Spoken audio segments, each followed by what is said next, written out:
பகுத்தறிவு தந்தை பெரியார் அவர்களை பத்தி மக்களுக்கு தெரியாத விஷயங்கள் நிறைய சொல்லலாம். யாரை பக்கத்துல வச்சுக்கணும், யாரை தள்ளி வச்சுக்கணும் அப்படிங்கிறதையும் நிறைய விஷயங்கள் சொல்லி கொடுத்துருக்காரு. மக்களோட வாழ்க்கையில நிறைய மாற்றங்களை கொண்டு வந்தவர் நம்ம பகுத்தறிவு தந்தை பெரியார் அவர்கள். பெரியார் பாத்தீங்கன்னா இன்னைக்கு தமிழ்நாடு, இன்னைக்கு திராவிட இயக்கம், திமுக, அதிமுக, திராவிட அந்த கருத்தியல்ன்றது உருவாறதுக்கான அடித்தளம் போட்டதே பெரியார் தான். இப்போ கோயிலுக்குள்ள வேலையை பார்க்கக்கூடிய பணியாளர்களே அவங்க மனைவியை என்ன பண்ணுவாங்க, பாலியல் பலாத்காரம் பண்ண முயற்சி பண்ணிடுவாங்க. இப்போ பெரியார் சொல்லுவாரு, பாத்தியா கடவுள் உள்ள இருக்குது, பெரிய பெரிய ஆயுதம்லாம் வச்சிருக்குது, ஆனா உன்னை கடவுளால காப்பாற்ற முடியலையா அந்த கடவுளால, அப்ப இந்த கடவுளை நீ நம்பிட்டு இருக்கிறியா, அப்ப பாரு உனக்கு ஒரு கோயிலுக்குள்ள ஆபத்துனா கூட ஒரு மனுஷன் தான் வர வேண்டியதா இருக்குது, அப்ப அந்த கடவுள் பொய் அப்படின்னு சொல்லி போன மனைவியை கூட்டு போயிருவாரு.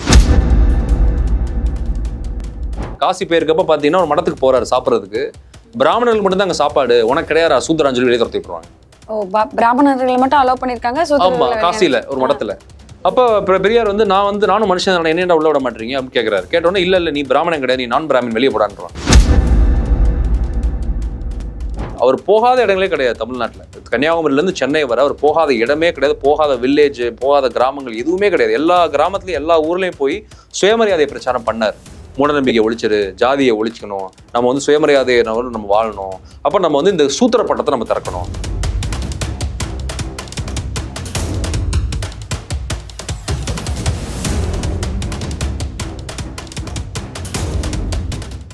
வணக்கம் கேஸ்ட்ரோ.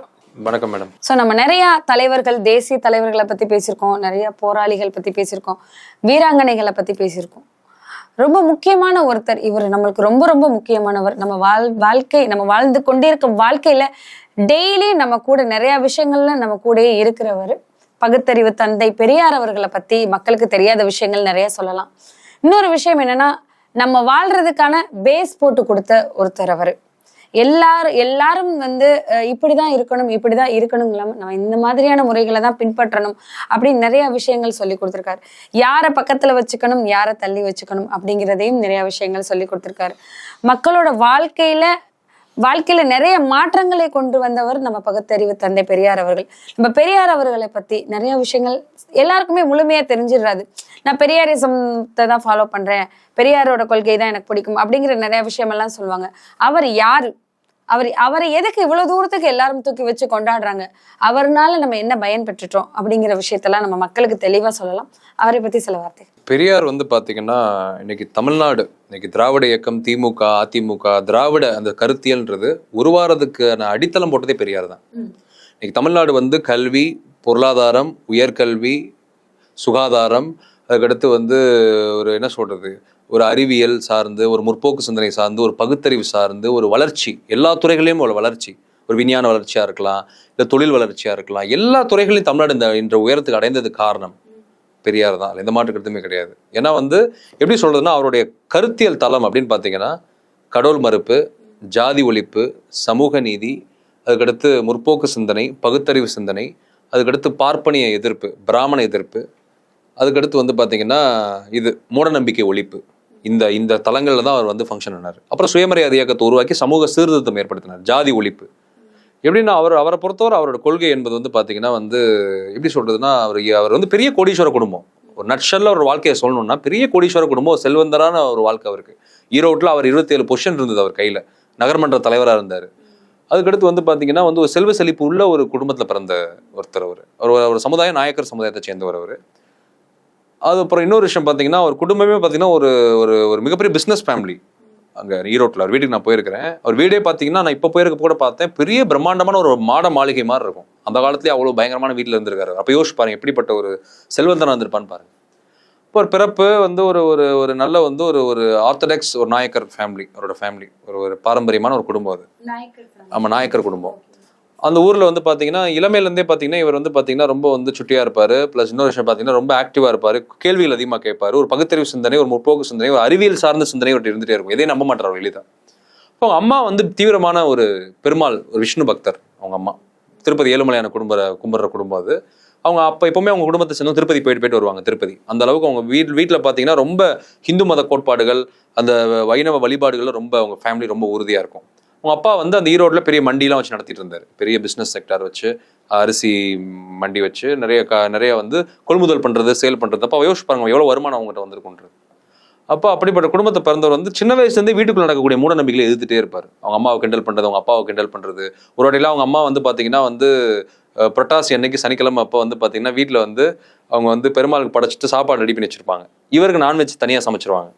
அந்த நான்வெஜ்ல இருக்கக்கூடிய லெக் பீஸ், சிக்கன் லெக் பீஸை கொண்டு போய் அவங்க அம்மாவோட அந்த புரட்டாசி சுவாமிக்கு பண்ண படையல் சாப்பாடுகளை ரொம்ப ஒளிச்சு வச்சுட்டு போயிடுவார். அவங்க அம்மா எடுத்து சாப்பிட்றப்ப சிக்கன் இருக்கும், அவங்க கத்திடுவாங்க, ஏன்டா இந்த மாதிரி பண்ண அப்படின்னு சொல்லி கேட்பாங்க. அப்போ பெரியார் சொல்லுவார், ஏன் வந்து கடவுள் இல்லை, ஏன் கடவுள் இல்லை? அப்போ என்னன்னா வந்து ஏழை பணக்காரன் ஏன் வித்தியாசம் இருக்குது, வறுமை உயர்ந்தவன் தாழ்ந்தவன் ஏன் வித்தியாசம் இருக்குது, அப்போ இதெல்லாம் ஏன் அந்த கடவுள் கேட்க மாட்டான்? அப்போ வந்து பார்த்தீங்கன்னா அப்புறம் வந்து போட்டி பொறாமை ஏன் இருக்குது மனிதர்களுக்குள்ள, ஏன் வஞ்சகம் இருக்குது, ஏன் வந்து பாவங்கள் இருக்குது, இது எல்லாத்தையுமே அவர் யோசிக்கிறார், ஒரு கருத்தியெல்லாம் வந்து யோசிக்கிறார். இப்படி வந்து இந்த சமுதாயம் வந்து அப்புறம் வந்து என்ன அவரோட பெரிய தாக்கத்தை ஏற்படுத்துச்சுன்னா ஹிந்து மதத்தில் கூடிய மூட நம்பிக்கைகள். அவர் குடும்பத்தை சேர்ந்த ஒரு பொண்ணுக்கே வந்து பார்த்தீங்கன்னா ஒரு சுயமரியாதை திருமணம் அப்பயே பண்ணி வைப்பாரு, வேற ஜாதிக்காரன் ஒருத்தர் பிடிச்சி கல்யாணம் பண்ணி வைப்பாரு. அவர் குடும்பத்தை சேர்ந்த ஒரு பொண்ணுக்கு வீட்டுக்கே தெரியாம பண்ணி வைப்பாரு. அது வீட்டில் கடுமையாக எதிர்ப்பாங்க, இப்படி ஒரு மாற்று சாதிக்காரன் கல்யாணம் பண்ணி வச்சிட்டான்னு சொல்லி அவங்க அப்பா அடிப்பாரு. அதுக்கப்புறம் வந்து பார்த்தீங்கன்னா வந்து அந்த ஊரில் இருக்கக்கூடிய இந்த இந்த இந்த பிராமணர்கள் பண்ண சூழ்ச்சிகள், பிராமணர்கள் எப்படி இந்த மக்களை ஏமாத்துறாங்க, எப்படி இந்து மதத்தை பயன்படுத்தி ஏமாத்துறாங்க, எப்படி ஜாதியை வச்சு சுரண்டுறாங்க, எப்படி ஜாதி மதத்தை மூட நம்பிக்கை, சாஸ்திரம், கோத்திரம், சம்பிரதாயம், பூஜை புனஸ்காரம் இதெல்லாம் வச்சு எப்படி இந்த மக்களை ஏமாத்துறாங்க, இந்த ஓபிசி எஸ்சி எஸ்டி மக்கள், பிற்படுத்தப்பட்ட தாழ்த்தப்பட்ட பட்டியல் சமுதாய மக்களை எப்படி இவனுங்க சுரண்டுறாங்க அப்படின்னு சொல்லி பெரியார் வந்து அப்போ பார்க்குறாரு. ஒரு வாழ்க்கை லைவாக பார்க்குறாரு. ஒரு வாட்டி வந்து இவங்க அப்போ மனைவி வந்து ஒரு கோயிலுக்கு போவாங்க, பூஜை பண்ணி சுவாமி கும்பிடுறது. இவர் வந்து கோயிலுக்கு நான் வரல, நீ போயிட்டு வேணா, கடவுள் நம்பிக்கை இல்லை, நீ போன்னு சொல்லி அனுப்பிச்சு விட்ருவாங்க. ஆனால் இவர் யார் கடவுள் நம்பிக்கை எதிர்க்கல குடும்பத்தில், நீங்கள் கடவுள் நம்பிக்கை அவங்க, நான் நம்பல. போய் பூஜை பண்ணிட்டு வருவாங்க. அவங்க கோயிலுக்குள்ள போயிருக்கப்ப கோயில் அமைதியாக இருக்கும். ஒரு மாலை வேலைன்னு வச்சுக்கோங்க, ஒரு 6 மணி வேலையில் கோயில் வந்து ஒரு அமைதியாக இருக்குது. இப்போ கோயிலுக்குள்ள வேலையை பார்க்கக்கூடிய பணியாளர்களே அவங்க மனைவியை வந்து என்ன பண்ணுவாங்க, பாலியல் பலாத்காரம் பண்ண முயற்சி பண்ணிடுவாங்க, பெரியாரோட மனைவியை. இப்போ அவங்க திடுன்னு கோயிலை விட்டு வெளியே ஓடி வந்து இந்த மாதிரி வந்து கட்டிப்பிடிச்சி அழுவாங்க, இந்த மாதிரி முயற்சி பண்ணி என்ன அட்டம் பண்ணாங்க, நான் ஓடி வந்துட்டேன், என்னை வந்து பலாத்காரம் பண்ண முயற்சி பண்ணாங்க, பாலியல் பலாத்காரம்ன்றப்ப பெரியார் சொல்லுவார், பாத்தியா கடவுள் உள்ள இருக்குது, பெரிய பெரிய ஆயுதம்லாம் வச்சிருக்குது, சூலம் வச்சிருக்குது, சக்கரம் வச்சிருக்குது, பெரிய பெரிய ஆயுதம் வச்சிருக்குது, ஆனா உன்னை வந்து கடவுளால காப்பாற்ற முடியலையா அந்த கடவுளால, அப்ப இந்த கடவுளை நீ நம்பிட்டு இருக்கிறியா, அப்ப பாரு உனக்கு ஒரு கோயிலுக்குள்ள ஆபத்துனா கூட ஒரு மனுஷன் தான் வர வேண்டியதா இருக்குது, அப்ப அந்த கடவுள் வந்து பொய் அப்படின்னு சொல்லி போன மனைவியை கூட்டு போயிருவார். அப்ப வீட்டுக்குள்ளே பாத்தீங்கன்னா மூட நம்பிக்கை, பிற்போக்கு சிந்தனை, ஒரு ஜாதிய மனநிலை, ஒரு என்ன சொல்றதுன்னா ஒரு எல்லா விதமான ஒரு எந்த விதமான ஒரு அறிவியலுக்கு எதிரான சிந்தனை வீட்டுக்குள்ளே இருக்கிறத கடுமையாக எதிர்த்துட்டே வந்தார். ஒரு கடத்த ஒய்ஃபை டென்ஷன் ஆயிடுவாங்க, என்னங்க நீங்க எதை எடுத்தாலும் இப்படியே பேசிட்டு இருக்கிறீங்க, என்ன பண்ணாலும் உங்களை வச்சுட்டு எதுவுமே இந்த வீட்டில் பண்ண முடியலையே, இப்படி எல்லாத்தையும் எதிர்த்தீங்கன்னா எங்க தாங்க நீங்க இது பண்ண போறீங்கன்னு சொல்றப்ப என்ன பண்ணுவாரு, ஒரு கடத்துல அவங்க அப்பாவுக்கு அவருக்கு முரண்பாடு வந்து காசிக்கு போயிருவார். காசியில போய் அங்க பிராமணர்கள் பண்ண கூத்து, அங்க ஒரு மடத்துக்கு போவாரு. அங்க போலீஸ் சாமியாரா ஒருத்தன் இருப்பான், பார்த்தா அவன் பல பெண்களை வச்சு உல்லாசமா வாழ்ந்துட்டு இருப்பான், பார்த்தா ஊருக்கு சாமியாரா இருப்பான், அதை பாக்குறாரு. அப்ப எதுக்குறாரு அதை, ஏண்டா ஊருக்கே சாமியார்னு சொல்ற, உன்னை நம்பி இந்த மக்கள் வர்றாங்க, எல்லாருக்கும் ஆசீர்வாதம் பண்ற, பார்த்தா இப்படி பல பெண்களோட இல்லீகல் உறவுல இருக்கியாடா அப்படின்னு சொல்லி கேட்பாரு. இப்போ ஒத்துக்குவார் பெரியார். அவரே வந்து பாத்தீங்கன்னா வந்து ஒரு இடத்துல வந்து பாத்தீங்கன்னா ஒரு ப்ராஸ்டியூட் சென்டருக்கு போவார், ஒரு பாலியல் தொழில் நடக்கக்கூடிய இடத்துக்கு போவார் பெரியார். போயிட்டு அங்க நடக்கக்கூடிய விஷயங்களை பார்ப்பார், எப்படி வந்து ஊர்ல நல்லவனா இருக்காங்க ஃபுல்லா ஒரு பாலியல் சென்டர்ல வந்து எப்படி வாழ்ந்துட்டு இருக்கிறான். அப்போ வந்து என்னன்னா வந்து இது எல்லாத்தையுமே அவர் அம்பலப்படுத்துறாரு. அவரே ஒத்துக்குவார், நான் செய்த தவறுகள் என்னன்றதே அவர் ஒத்துக்குவார். நான் வந்து இந்த மாதிரி வந்து வாழ்க்கையில் எப்படி வாழ்ந்தேன், நான் வந்து எப்படி இருக்கிறேன், நான் செய்த தவறுகள் என்ன, அதான் பெரியார் நம்ம ரொம்ப பிடிக்கும். ஏன்னா அவர் வந்து செய்த தவறுகளே அவர் ஒத்துக்குவார், அதான் அங்கதான் நிக்கிறார் பெரியார். அப்ப இந்த மாதிரி நிறைய அனுபவங்கள் அவருக்கு. காசி போயிருக்கப்ப பாத்தீங்கன்னா ஒரு மடத்துக்கு போறாரு சாப்பிட்றதுக்கு, பிராமணர்கள் மட்டும் தான் அங்க சாப்பாடு, உனக்கு கிடையாது சூத்திராஞ்சலி வெளியே துரத்தி விட்டுருவாங்க. பிராமணர்களை மட்டும் அலோவ் பண்ணிருக்காங்க. ஆமா, காசியில ஒரு மடத்துல. அப்ப பெரியார் வந்து நானும் மனுஷன், என்னென்ன உள்ள விட மாட்டீங்க அப்படின்னு கேட்கிறாரு. கேட்டோன்னே இல்ல நீ பிராமணன் கிடையாது, நீ நான் பிராமின், வெளியே போடான்றாங்க. அப்போ அதெல்லாம் வந்து ஒரு தாக்கத்தை ஏற்படுத்துது. அப்போ வந்து என்னன்னா நம்ம சமூக சீர்திருத்தம் பண்ணணும் அப்படின்னு சொல்லிட்டு வருவார். அப்புறம் காந்தியோட பயணம் பண்ணாரு, காங்கிரஸ்ல சேர்ந்தாரு, கதர் வித்தாரு, அது ஒரு பெரிய கதை. காந்தி கிட்டே போய் முரண்பாடு ஏற்படுத்தினாரு. நீங்க வந்து கண்ணு கட்டின தூதரவரும் வந்து இந்த சமுதாயத்துல வந்து நல்லவங்க இருக்கிறாங்களா பிராமணர்கள் அப்படின்னு கேட்டாரு. காந்தி சொல்வாரு, எனக்கு தெரிஞ்ச ஒரே ஒருத்தர் இருக்காரு, யாரும் கேட்டா ராஜாஜி அப்படின்னாரு. அப்போ உங்களுக்கே ஒருத்தர் தான் தெரியும், அப்ப யோசிச்சு பாருங்க இப்ப எவ்வளவு பிராமணர்கள் இங்க அயோக்கியனா இருக்கிறான் அப்படின்னு சொல்லி. இப்போ வந்து பிராமணர்களை வந்து அவர் எதிர்க்கல, பிராமண சமுதாயத்தை அவர் எதிர்க்கல. பார்ப்பனியம்ன்ற அந்த மனநிலை, பிறரை அடக்கணும், பிறரை ஒடுக்கணும், பிறரை வந்து ஏமாற்றணும், பிறரை வந்து நம்ம வந்து சுரண்டணும், பிறரை வந்து ஆதிக்கம் பண்ணணும், பிறரை வந்து நம்ம வந்து அடக்கி ஆளணுன்ற அந்த மனப்பான்மை தான் எதிர்த்தாரு. பிராமணர்கள் அவரு சண்டையே கிடையாது. நிறைய வந்து பாத்தீங்கன்னா இன்னொரு விஷயம், பெரியார் ஈரோட்ல இருக்கிறப்ப பல கோயிலுக்கு கும்பாபிஷேகம் நடத்தி வச்சாரு, பல கோயிலுக்கு வந்து அறங்காவலராக இருந்து பணியாற்றினார், பல கோயில்ல வந்து அட்மினிஸ்ட்ரேஷன்லாம் பண்ணியிருக்காரு, பல கோயில்ல சிறப்பான அட்மினிஸ்ட்ரேஷன் பண்ணி கொடுத்திருக்காரு, கோயிலோட ரெவன்யூவை இன்க்ரீஸ் பண்ணி கொடுத்திருக்காரு, கோயிலோட வருமானத்தை அந்த அளவுக்கு பணியாற்றியவர் பெரியார். இப்போ வந்து கடவுளை வந்து அவர் வந்து கடவுளால் பேரை எப்படி சொல்றதுன்னா, ஜாதி எங்க இருந்து வருது? மதத்துல இருந்து வருது. ஜாதியை ஒழிக்கணும்னா மதத்தை ஒழிக்கணும். இப்போ மதம் எங்க இருந்து வருது? கடவுள்கிட்ட இருந்து வருது. அப்ப ஜாதி மதம் எல்லாமே கடவுள்கிட்ட இருந்ததுன்னா அந்த கடவுளே ஒழிச்சிருங்க அப்படின்னு சொல்லி ஒழிச்சிருவாரு. அந்த மாதிரி அவரோட இது பண்ணார். இப்போ விநாயகர் சிலை உடைச்சது, ராமர் சிலை சிறப்புகள் அடிச்சாலும் அவங்க பேசுவாங்க. அதெல்லாம் அவர் பண்ணது காரணம் என்னன்னு பாத்தீங்கன்னா, நீங்க மூட நம்பிக்கை, இந்த மதத்தை வச்சு நீங்க இந்த மக்களை சுரண்ட மூட நம்பிக்கை வச்சிருக்கிற, பிற்போக்கு சிந்தனை வச்சிருக்க, ஜாதியை ஒழிக்க மாட்டுற. ஏன்னா வந்து இப்போ ஹிந்து மதமே பாத்தீங்கன்னா முழுக்க முழுக்க ஜாதியில தான் இருக்குது. நீங்க ஹிந்துனாலே ஜாதி வந்துருது உங்களுக்கு. ஒரு இஸ்லாமிய கிறிஸ்தவர் பாத்தீங்கன்னா அங்க வந்து பாத்தீங்கன்னா அங்கேயும் வந்து பல இது பிரச்சனைகள் இருக்குது. நான் இல்லைன்னு சொல்ல, அங்கேயும் முரண்பாடுகள் இருக்குது, ஏற்றத்தாழ்வு இருக்குது. பட் ஹிந்து மதத்தை அவர் ஏன் வந்து அட்டாக் பண்ணார் அப்படின்னு பாத்தீங்கன்னா, முழுக்க முழுக்க உயர்ந்தவன் தாழ்ந்தவன், பிறப்பால் ஒருத்தன் உயர்ந்தவன், பிறப்பால் ஒருத்தன் வந்து தாழ்ந்தவன் சொல்றது வந்து நம்ம எப்படி ஏத்துக்க முடியும்? அதான் அவர் எதிர்த்தாரு, வேற ஒன்றும் இல்லை. அதனால வந்து ஹிந்து மத வெறுப்பு அவர் பரப்பல, பிராமணர்கள் அவர் வெறுப்பு அவர் பரப்பல, எல்லாரும் சமம் அப்படின்னு சொன்னார். அதற்காக போராடினாரு.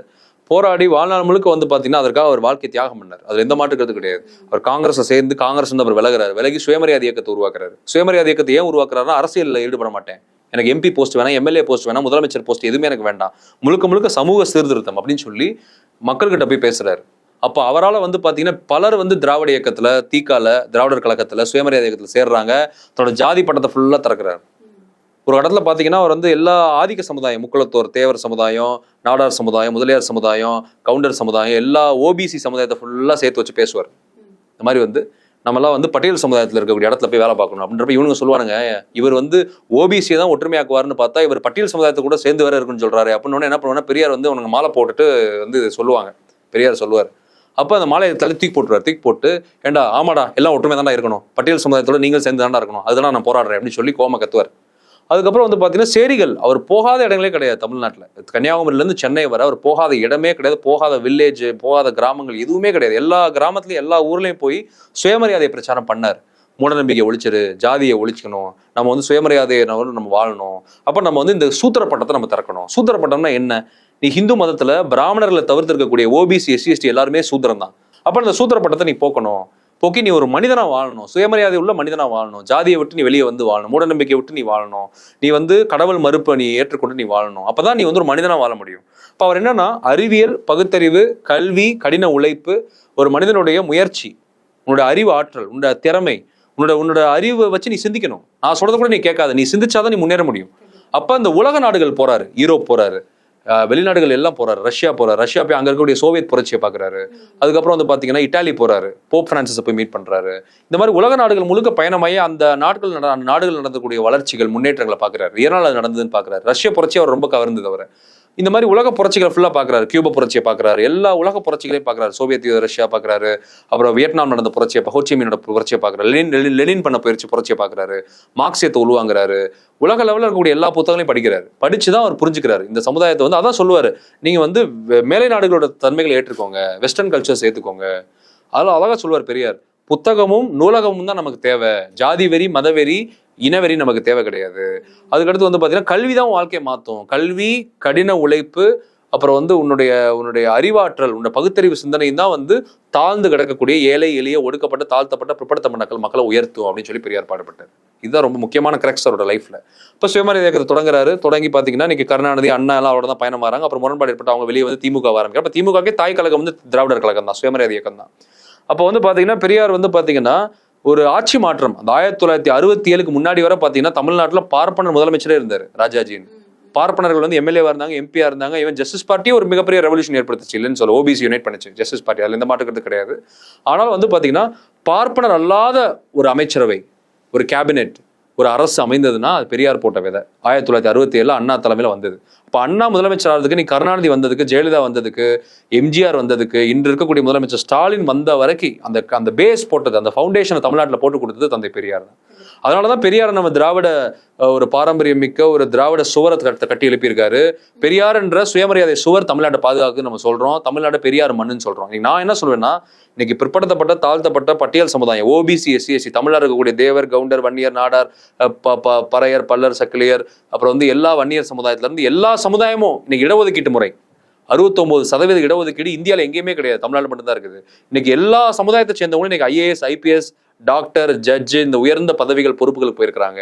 இன்னைக்கு வந்து ஒரு மான மரியாதையோட, ஒரு மூட நம்பிக்கை இல்லாம, ஒரு பிற்போக்கு சிந்தனை இல்லாம, ஒரு பிராமண அடிமையா இல்லாம, ஒரு ஒரு என்ன சொல்றதுன்னா ஒரு ஜாதிக்குள்ள இல்லாம, ஜாதி வெறி மதவெறி எல்லாம் கடந்து, இனவெறி எல்லாம் கடந்து, இன்னைக்கு எல்லாருமே ஒரு மனிதனா, ஒரு மாண்புள்ள மனிதனா, ஒரு அரசு பதவிகள்ல, உயர்ந்த அதிகாரங்கள்ல, பொருளாதார சுதந்திரம் பெற்று, வாழ்க்கையில முன்னேற்றத்தை அடைந்து, ஒரு பகுத்தறிவு, ஒரு முற்போக்கு சிந்தனையோட ஒரு மனிதர்களாக வாழ்றாங்க. இன்னைக்கு இந்த ஒடுக்கப்பட்ட தாழ்த்தப்பட்ட சமுதாயம்னா ஒரு காலத்துல வந்து பல நூற்றாண்டுகளா, பல ஆயிரம் ஆண்டுகளா ஒடுக்கப்பட்டாங்க.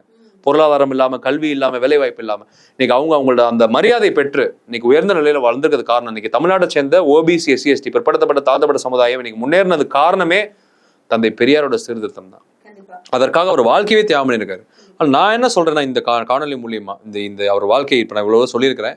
1973 மரணம் அடைகிறாரு. உடல் நோய்வாய்ப்பட்டு இறந்து போறாரு. 95 வயசு வரை வாழ்ந்தாரு. அது 95 வயசுல பெரும்பான்மை ஆண்டுகளை வந்து அவர் சமூக பணியில தான் அர்ப்பணிச்சாரு. அதனால வந்து இன்னைக்கு தமிழ்நாடு இந்த நிலைக்கு உயர்ந்ததுக்கு காரணம் தமிழ்நாட்டின் தந்தை பெரியார் தான். எந்த மாற்று கருத்துமே கிடையாது. ஆகையால் நான் என்ன சொல்ல வரேன்னா, இளைஞர்களுக்கும் இந்த இன்றைய சமுதாயத்துக்கும் எல்லாருக்குமே நான் சொல்ல வரது என்னன்னா, நீங்க வந்து என்ன படிச்சாலும், என்ன உயர்ந்த பதவி, அதிகாரம், பணம், நீங்க எவ்வளவுதான் சம்பாரிச்சாலும் உங்ககிட்ட மூட நம்பிக்கை, பிற்போக்குத்தனமான சிந்தனை, உங்ககிட்ட வந்து இந்த கடவுள் மறுப்பு கொள்கை, இந்த மாதிரியான ஒரு அறிவியல் சார்ந்த ஒரு முற்போக்கு சிந்தனை, ஒரு அறிவியல் சார்ந்து சிந்திக்கிறது, ஒரு உலக நாடுகள்ல இணையா சிந்திக்கிறது, மேலை நாடுகளுக்கு இணையா சிந்திக்கிறது, ஒரு பகுத்தறிவு பார்வை உங்ககிட்ட இல்லைன்னா அந்த வாழ்க்கையே வீண் தான் நான் சொல்லுவேன். அதனால வந்து பெரியாரோட கம்ப்ளீட் ஒர்க்ஸ் இருக்குது, நம்ம திராவிடர் கழகத்துல இருக்குது. பெரியாரோட ஒரு கம்ப்ளீட் ஒர்க் புத்தகம் இருக்குது. அது தயவு செய்து வாங்கி இளைஞர்கள் படிக்கணும். முதல்ல வந்து நம்ம மூட நம்பிக்கை, இந்த பிற்போக்கு சிந்தனை, இதை விட்டு முதல்ல வந்து தமிழர்கள் வெளியே வரணும். வந்தாதான் உங்க நேரம், காலம், பொருள், உங்களோட பணம், உங்களோட எல்லாமே, உங்க எனர்ஜி எல்லாமே சேவ் ஆகும். நான்லாம் வந்து பெரியாரை ஏற்றுக்கொண்டனாலதான் என்னோட எனர்ஜி சேவ் ஆகுது. பணம் வீணாகாது எனக்கு. நான் மூட நம்பிக்கைக்குள்ள போக மாட்டேன், பிற்போக்கு சிந்தனைக்குள்ள போக மாட்டேன். ஜாதி வெறி, மதவெறி, இனவெறி, மொழிவெறி எதுவுமே எனக்கு கிடையாது. ஒரு மனிதன்ற இடத்துல நான் இருக்கிறேன். ஒரு மனிதனா நான் வாழ்ந்துட்டு இருக்கிறேன். அதனால வந்து எல்லா ஜாதிக்காரும் எனக்கு நண்பனா இருக்கிறான், எல்லா மக்களும் எனக்கு நண்பனா இருக்கிறான். இந்த உலகமே எனக்கு சொந்தமாயிருச்சு இன்னைக்கு. அது காரணம் பெரியார் போட்ட அந்த விதை தான். ஆகையால் வந்து இளைஞர்கள், மாணவர்கள், படித்தவர்கள் தயவு செய்து தந்தை பெரியாரை படிக்கணும். அவரை படித்தாதான் உண்மையான ஒரு அர்த்தமுள்ள வாழ்க்கையை, எல்லாருக்கும் பயனுள்ள வாழ்க்கையை, ஜாதி, மத, இன, மொழி எல்லா பேதங்களையும் கடந்து நீங்க ஒரு மனுஷனா அந்த உலகத்துல வாழ முடியும். அதுதான் உண்மையான ஒரு அறிவு, மெய்ஞான அறிவுன்னு நான் சொல்லுவேன். அதனால வந்து இதை வந்து தயவு செய்து எல்லாரும் உள்வாங்கி கொண்டு பகுத்தறிவு, மூடநம்பிக்கை ஒழிப்பு, சாதி மறுப்பு, கடவுள் மறுப்பு, கல்வி, கடின உழைப்பு, இந்த மாதிரி முற்போக்கு சிந்தனை, அறிவியல் சார்ந்த சிந்தனை மட்டும்தான் நம்ம வாழ்க்கையை மாற்றும், நம்மை உயர்த்தும் என்று கூறுகிறேன். இதுதான் என்னோட கருத்து. கண்டிப்பா தொடர்ந்து பேசலாம். நன்றி கேஸ்ட்ரோ. நன்றி.